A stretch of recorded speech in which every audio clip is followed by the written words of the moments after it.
பேரவையில் சில உறுப்பினர்கள் அவையில் உள்ள மற்ற உறுப்பினர்களை கேலி செய்யும் வகையில் செய்த முகபாவனைகள் மற்றும் சைகை மொழிகள் பேசியவை கடந்த 2 நாட்களாக சமூக வலைதளங்களில் ஊடகங்களிலும் வேகமாக பரவி வருகிறது.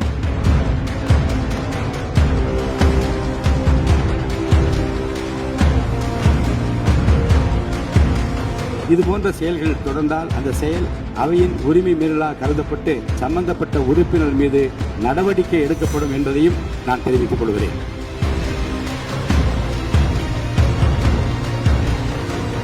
ஏனென்றால் கடந்த வெள்ளிக்கிழமை அன்று பேரவையில் சில உறுப்பினர்கள் அவையில் உள்ள மற்ற உறுப்பினர்களை கேலி செய்யும் வகையில் செய்த முகபாவனைகள் மற்றும் சைகை மொழிகள் பேசியவை கடந்த 2 நாட்களாக சமூக வலைதளங்களில் ஊடகங்களிலும் வேகமாக பரவி வருகிறது. இது சட்டமன்ற பேரவையின் மாண்பையும் கண்ணியத்தையும் குறைக்கும் வகையிலான செயலாகும்.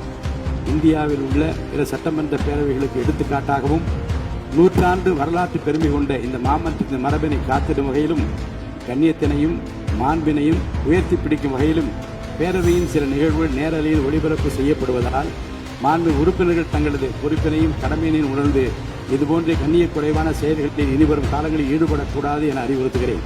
இதுபோன்ற செயல்கள் தொடர்ந்தால் அந்த செயல் அவையின் உரிமை மீறலாக கருதப்பட்டு சம்பந்தப்பட்ட உறுப்பினர் மீது நடவடிக்கை எடுக்கப்படும் என்பதையும் நான் தெரிவித்துக் கொள்கிறேன்.